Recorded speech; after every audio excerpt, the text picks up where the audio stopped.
Hello ladies and gentlemen, and welcome back to another match in Heroes of the Storm here on nypw Professional Walkthroughs channel with me, your host Max.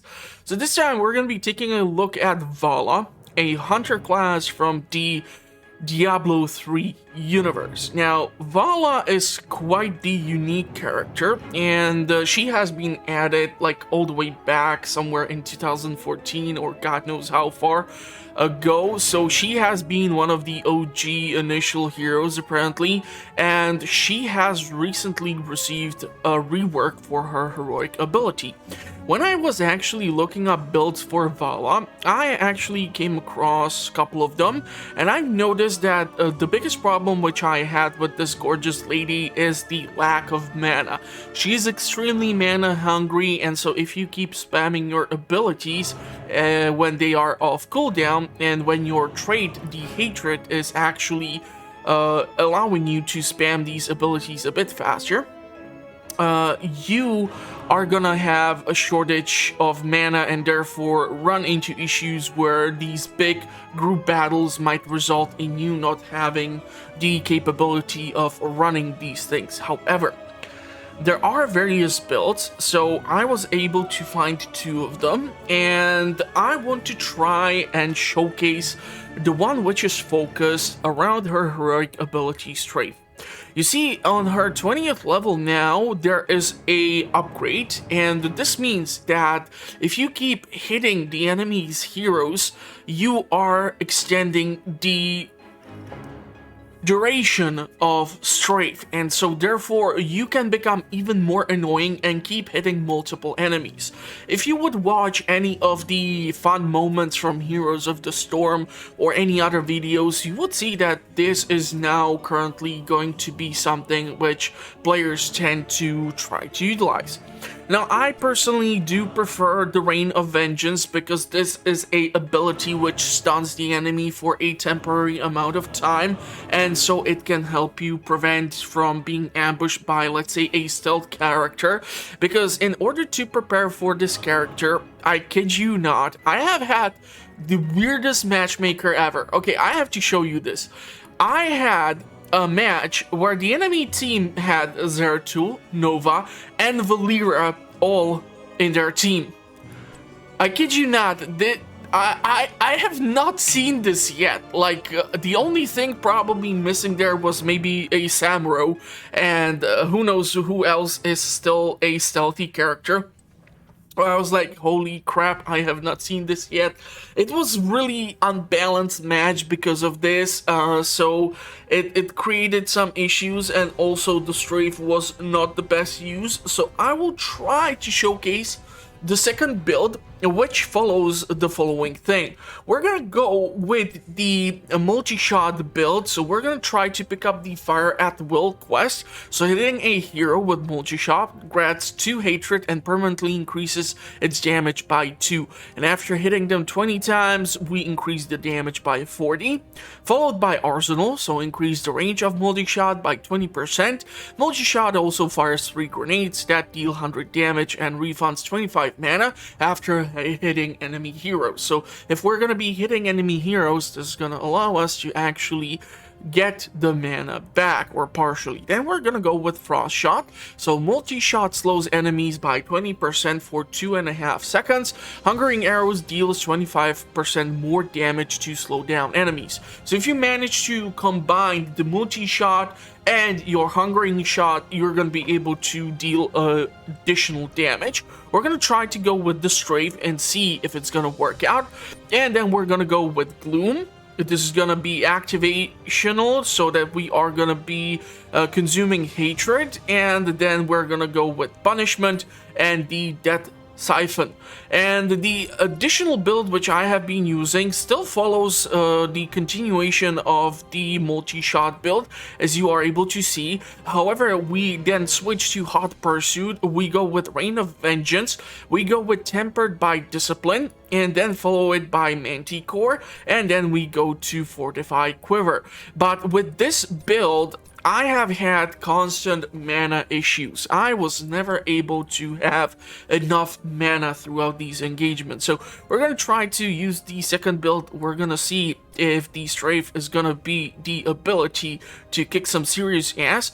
And because I have 40 loot crates, I'm gonna actually open them at the end of the video. I was actually thinking about doing a video with white main, but realizing that the previous episode in the playlist is for Uther, it would create this really awkward situation where I would have two healers, one after another. And when I tried to record the footage, I have had the worst matchmaker ever. Like, my teammates were logging off after 5 minutes, or when they were killed once, they just started trolling and feeding the enemy team kills, and so unfortunately that fell through. So hopefully we're gonna be able to have some fun.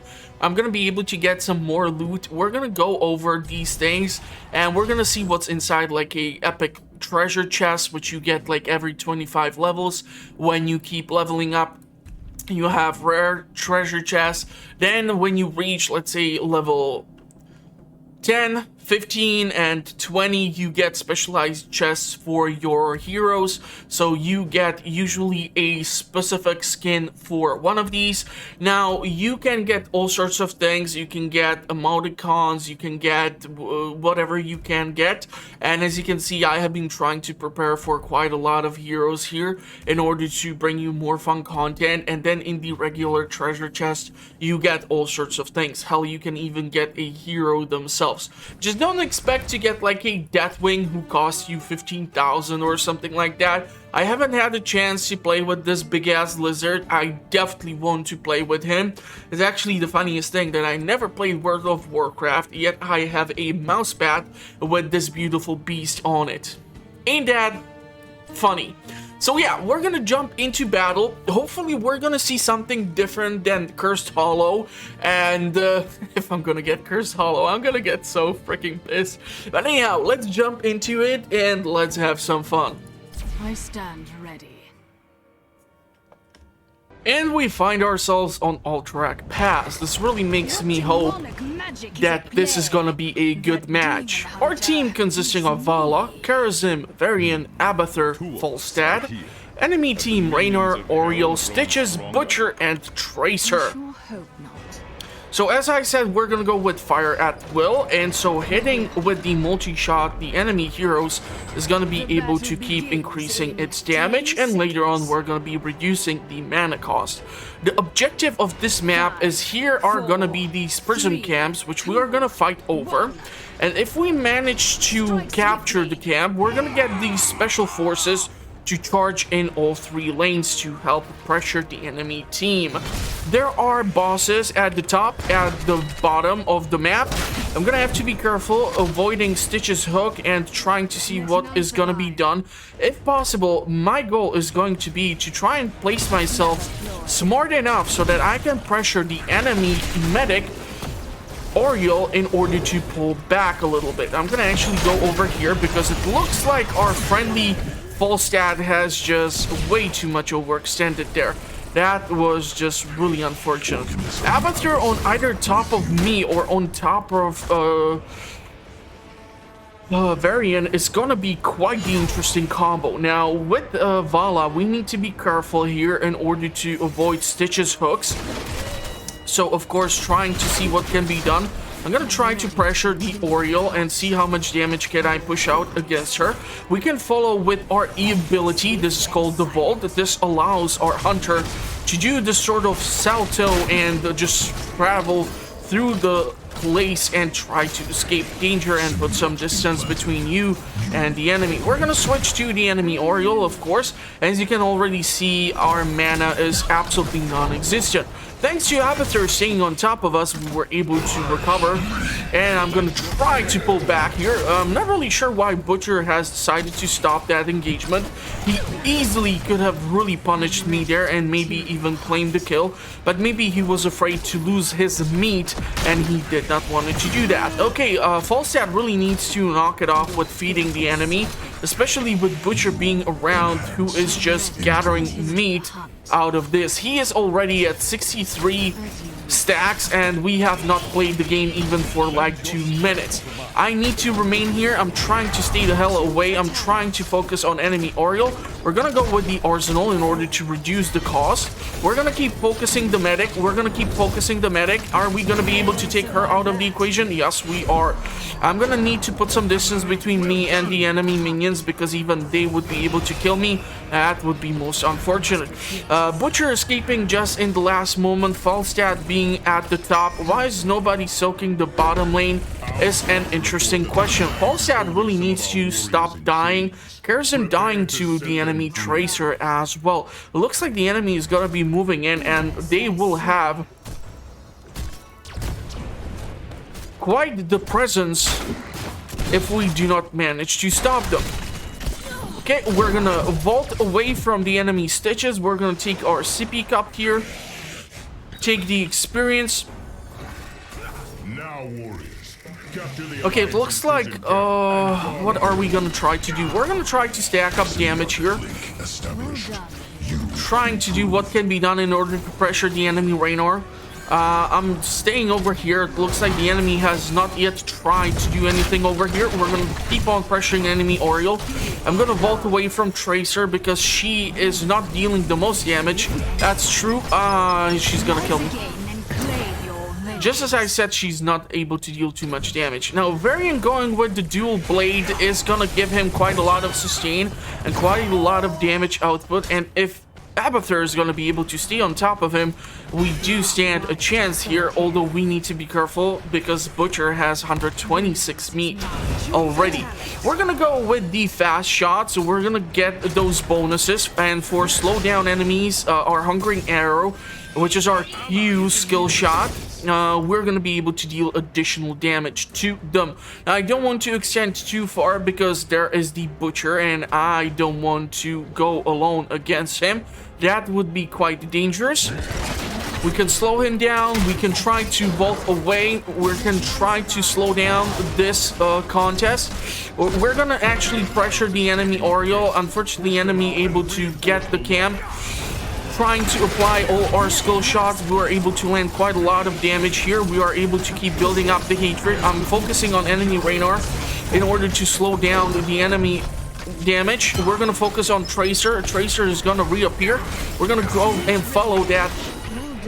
We're gonna focus here on Butcher, or no, sorry, Stitches, in order to deal additional damage, and we're gonna stop this contest just moments before they are able to steal it and get the reinforcements. So hopefully we're gonna be able to actually get this by ourselves. Varian really not appreciating the fact that both of us are doing this simultaneously, but whatever. Enemy is respawning already, so we're gonna have to somehow hold our ground. It would be awesome if Karazim would also come and help us. We're gonna try to go in after Raynor. A beautiful job from Varian's side. We're gonna go in here and try to stop Butcher from getting Falstad as a meal. Unfortunately, not able to do that in time. We're gonna interrupt these two in order to stop the camp. Able to take out Butcher and Tracer, beautiful. Able to take out even enemy Stitches, and with that, we get the objective. Awesome stuff. Karazim, it would have been awesome if he would actually help join us. We're gonna go with the Strafe in order to see if we are gonna be able to buff ourselves. We're gonna go take the Sippy Cup in order to restore our health. As you can see, because we are on the side of the Horde, we get the Orc Rider on the Wolf, and he's gonna reinforce the wave. We're gonna try to help clear the lane. Valla is actually quite decent with the multi-shot skills to clear out the lane and even deal damage to the towers. It's definitely true that her Hungering Arrow is definitely much better suited for dealing damage or chasing down enemy heroes, but we're gonna try to remain here and try to pressure the middle as much as possible. Because if we're gonna be able to contest one of these keeps, this is gonna push out the enemy even further out, and so I need to make sure, hold on, it looks like Raynor might be rotating down here, so I want to make sure that I am not caught off guard. Okay, we're gonna go and we're gonna activate Strafe, and we are able to take out Butcher, and Butcher losing his stacks thanks to us harassing him and helping enemy or friendly Varian We're gonna keep on pressuring this point over here. We're gonna switch on to the aerial. I'm gonna roll away from Raynor's, what's it called? The ability, the Hyperion Bombardment. I still think maybe the Hyperion is better than the small little plane which keeps following you around. Abatur's mine are landing. Almost landed the shot there on Oriole. I need to be careful because the enemy butcher is back on the map. I just do not see him, so I do not want to be caught off guard and potentially restock his meat. We're gonna go and be careful with the enemy Oriole, who is trying to rotate around. Not really sure what build is she trying to go for, so I don't know what to expect from her abilities. Okay, so it looks like she's strictly going for the heals, so good to know, good to know. Karazim is staying too much up top here. I'm gonna try to rotate. We're gonna go with Gloom. So we're gonna try to consume the spell armor or the hatred if we have enough stacks. Unfortunately, currently we have absolutely none of them. So we're gonna rotate to the middle in order to keep building up our hatred. Abathur on top of us, helping us to clear out the lane. Falstad moving in as well. We should try to help Karazim at top. This will definitely help us out. So we're able to land quite a lot of shots. We're going to keep following in, and we are able to take the enemy Oriole with our amazing ability, getting our hatred up to quite a decent stack. It looks like Oriole is going with not the Crystal Eye Aegis, but she's going with the Resurrection. Interesting choice, interesting choice. I do probably prefer the Crystal because it tends to save the enemy, and yeah, you might have some mixed results with this, but she is not going to be able to recover that easily out of this multi-shot. Really nice. Karazim standing there, he should be punching stuff. I do not know. Yeah, he went with Transcendence. That's like one of the worst skills ever. Definitely he's not gonna be able to sustain his mana levels. I'm gonna rotate down to our friendly Falstad, and we should go do something with the enemy Tracer. So we're gonna go in and try to hit her. Are we able to land the shots? Yes, we are. And she is gonna respawn here, and we're gonna be able to take her out. Beautiful job from Avatar being on top of us. Friendly Varian is over here trying to play around with these two, so we're gonna move in and try to provide the damage. Beautiful. Thanks to Varian, we were able to secure the kill, and we're gonna try to clear out this camp over here. Enemy Butcher is gonna be back quite soon. I will not be able to clear this out with these guards standing here, so I'm gonna help or use Falstad as my teammate to distract the guards, because the AI here can actually take the camp back, although their primary focus is to attack any heroes that might be standing close by. It looks like Varian is moving in. Enemy Tracer seems to be moving in as well, so we are gonna have to be careful with how we position us. With Valla, it's all about positioning. 13 seconds and we have the objective. We're gonna go with punishment, so reduce multi-shot cooldown at max hatred, and as we keep hitting stuff, we are building that hatred even more so that we can then activate Gloom. We're able to get the objective. Enemy focusing on the camp here. We're gonna try to use our multi-shot in order to help clear this out. So with Varian and Falstad being over here, really good job. It looks like Karazim was able to take by himself, or maybe with the help of Abathur, the top boss. Falstad using his heroic ability. We're gonna push in here a little bit more, and we're gonna try to stay away from the Hyperion attack. I was still too far to activate the strafe, and yeah, it looks like again Oriole using her resurrection on herself. Really not good match for her, I'm assuming. We're gonna try to move in here and steal that kill. Awesome! That was really risky. A Butcher could have gone there and seriously punished us for being so aggressive with our push. We're gonna try to join in here and try to harass the enemy core, which in this case represents this massive dwarf. So come on. We're gonna keep on doing this. We're gonna keep on attacking. We do have a spell shield, Varian helping us. Looks like Stitch is staying at the bottom. Looks like the enemy team has decided to call it quits. So unfortunately, we weren't really able to reach level 20. I was really dying to see if we would be able to get that addition to the strafe and see how much we can squeeze out of it. But yeah, overall, pretty damn decent match. It really depends on who you get as a teammate, honestly. So, we died once, but we got 10 kills in the entire match. Like, we had a triple kill at one point. We definitely did bring most of the hero damage. So the key with Valla is definitely to make sure that you are standing correctly. Now, the build which I am showing you here, which is missing only the Siphon, or what's the 20th level ability called, is missing.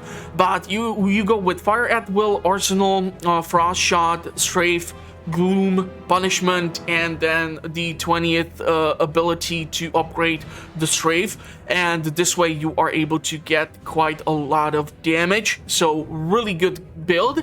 I'm gonna leave you the two builds which I was able to find. However, as I mentioned, the other build which I was playing around with left me quite mana hungry. So I'm referring to this one which was using Rain of Vengeance. But Rain of Vengeance, really a good skill shot if you manage to master it, because if there are engagements where the enemies just all group up and you land those two Rain of Vengeance on top of them, you both stun them and you can use it both with the multi-shot and Hungering Arrow and build up that hatred, your trait, and just keep spamming those attacks faster and faster. And with that said, we are gonna now move on to the fun part of the video, where we are gonna crack open 40 loot crates. And so we're gonna keep the epic treasure chest and the rare treasure chest for a little bit later.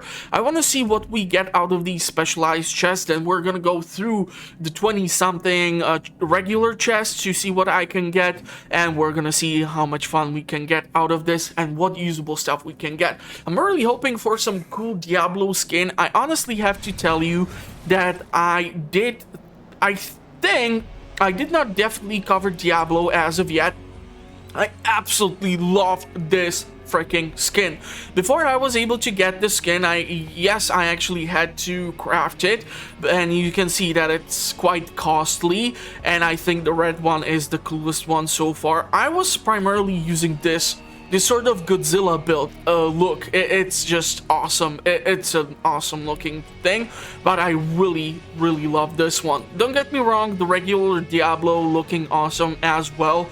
Definitely love him more in the Diablo 3 game, but this is just really awesome Godzilla. So yeah, with that said, let's go into the loot crates and see what we get out of them, and see what can I get, or what can you expect if you get, let's say, a hero to level 10 if you would decide to pick up this game. So there are always a couple of things which you get. We're gonna get a rare portrait, a portrait, a portrait, and we get an... What the hell? Why do I get an Berk skin from Diablo chest? So I'm gonna assume that this portrait is regarding Diablo, so that's what we get. So yeah, that's awesome. And if you have money, and if you are unhappy with what you get, you can of course re-roll with the money that you receive. So I'm gonna actually go with this, and we're gonna see what we get out of the reroll. Sometimes you get total BS, as you can see, but we get a Diablo skin, and I would rather have this cool Diablo skin. And we get the common voice line for Abathur, so I'm gonna accept this one. And let's see what we get out of Illidan. With Illidan, oh my god, I don't know how much they reworked this character, but I can tell you it has been extreme struggle to get a decent matchmaker. Like, I wasn't able to enjoy most of the games, and it felt like grinding through the matches. Okay, Epic Announcer, we're gonna get Kel'Thuzad out of an Illidan chest, so the only thing related here is probably gonna be him. But because the Kel'Thuzad Announcer costs quite a lot of the shards, we're gonna actually keep these, and as you can see, whenever we get like a duplicate, we get the shards instead. So I'm gonna keep this. Really disappointed with this crate. Let's see what we get out of Uther. Uther has been featured on the channel. We get a rare skin for Diva. We get Valla, and yeah, so we got some voice lines, really nothing that amazing. I don't play Diva, so I don't know. I'm gonna probably re-roll this in order to see if we can get something decent for Uther. So let's see. Okay, rare sprite.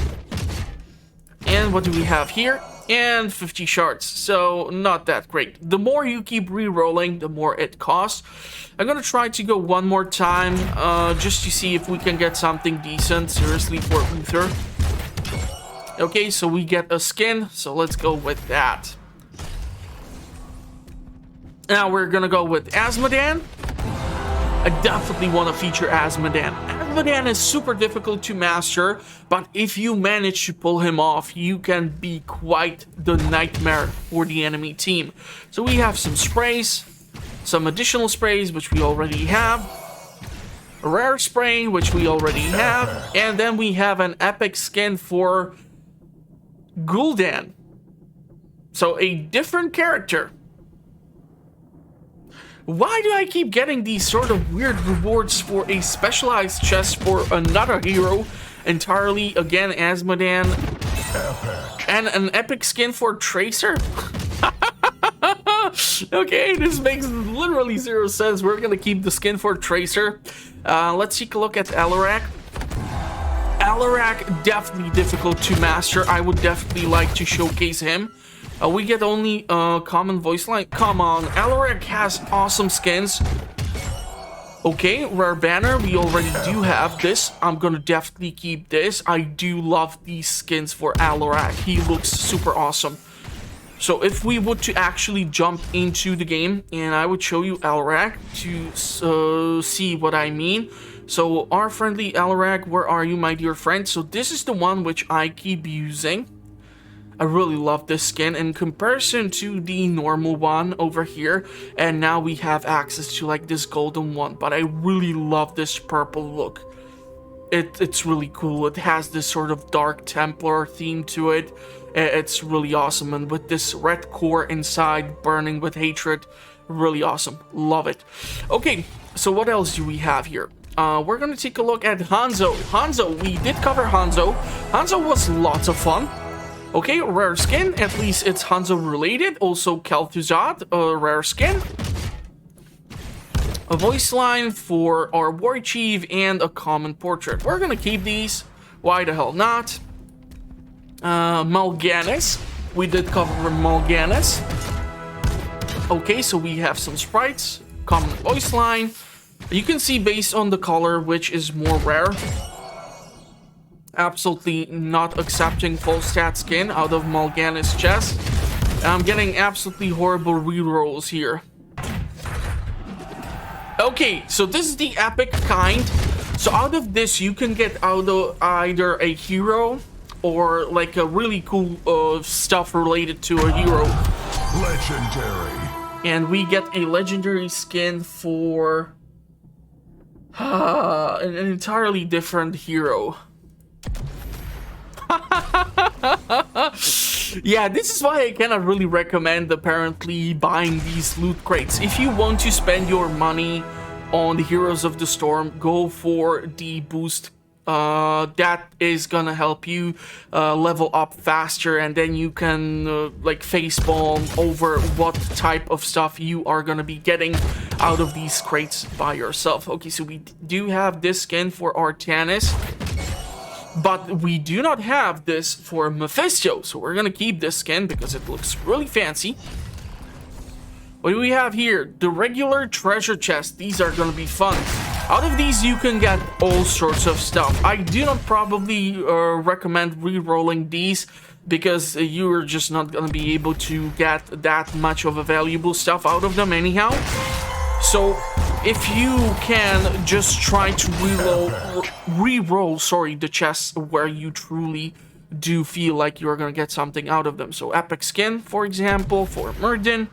We can definitely try to cover Murden. He has various builds. All sorts of things. We are getting quite a lot of trashy stuff. Okay, something epic over in this one. So, rare sprays, common sprays, voice line, and... Legendary. we get a skin for Valla. Okay, how fun is that? Out of a common chest, we get a skin for Valla. I have to say, I really love this one, or one of these. She looks really awesome as this sort of angel. But now we have access to, if I recall correctly, this one. And I don't know. I'm not feeling it. I'm sorry. I'm gonna probably stick with this or with this. It just works better with the Zergling and all the other stuff which we have set up. I really like this. It really looks like it can be out of the game. I love the sort of gloves which she has in order to like represent this sort of fallen beast which she was able to slay. Really awesome looking skin, but not a fan of that Christmas elf thingy. So I'm not really sure what Blizzard is up to and why they are wondering why most of their Overwatch characters have probably then ended on a website starting with a P. Okay, rare skin which we already do have for Tassadar. Tassadar has been one of my favorite heroes. I do have him above the level 15, and I haven't played him as of yet because he has received quite a lot of rework. And so I'm kind of trying to see what sort of matches or what sort of builds would I try to get with him. So we're getting quite a lot of shards, which is at least awesome. So whatever I will actually want to obtain, I'm gonna eventually be able to craft. Okay, a rare skin, which we already do possess. Oh, I'm trying to preserve my money because I'm gonna try to get some heroes, which are gonna be able to be featured then here on the channel. Okay, we get a rare mount. Unfortunately, we already do possess this one. So let's see. And like it's almost February, so I don't know if they should still have this sort of Christmas theme here. I don't know if, because Activision Blizzard is gonna be purchased for 68.4 billion by Microsoft, they now don't care or are too busy celebrating those news. But the question is if it's gonna change the things inside of the company. So if we're gonna see some improvements in quality of content. Okay, a cool skin for our Nazebo. Nazebo, I believe we have already covered. We're getting some decent stuff every now and then. But most of these things are kind of trashy, so I still do not recommend you purchasing the loot crates here. This is why I wanted to have a bunch of them so that we can like see what is happening in 2022 or late 2021. Yeah, I actually started just playing the game in 2022, so I don't know what has been happening in 2021. Still building up our shards. 12 more basic crates to go. Another tracer skin, but we do have that already. Okay. Li Ming skin. I believe I have some similar skin to this one. We did cover Li Ming already. She's quite difficult to master, but definitely fun hero. Okay, quite a lot of trash. But that's the geniality of Blizzard. They were able to create all these sorts of things which are able to then be inside of the game. Okay, so we have a Derpa mount. So this looks like something out of StarCraft universe. We're gonna take a look at it. And we have a rare skin for Zul, announcement packs, and some additional sprays. the more you play this, the less likely there's gonna be something new which you come across. I mean, what are the chances at level 582 I will open up a chest in everything I already do own, so I'm getting just duplicates and the shards in return. So if people who are playing this continuously, who have like level over 1000, look at it. This is the skin which we actually played in the match. How fun is that to open that in a treasure chest? I don't think they are even bothering to open these anymore, if they are able to even get them that easily. Okay, interesting. Wow. Wow. So in one common chest, we got actually 3 skins, and 2 of them are duplicates. Now, Nazebo and Sonya have been featured. I haven't had a chance to yet do Kalthas. We're gonna take a look at him eventually too. Ooh, nice. Malfurion, decent skin. Nice, really nice. 2 more of these chests. There's quite a lot of trash here.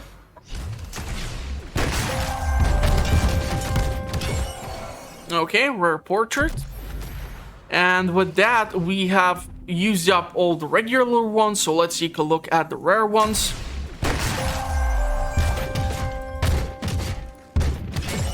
Okay, Azmodan skin and a Diva skin.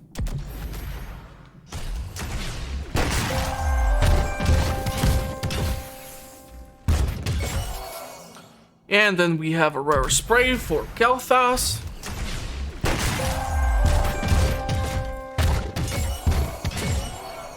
Okay, Lunara, she would be fun to cover too. She has received quite a lot of rework from the last time I played her, so she can be also quite interesting to play.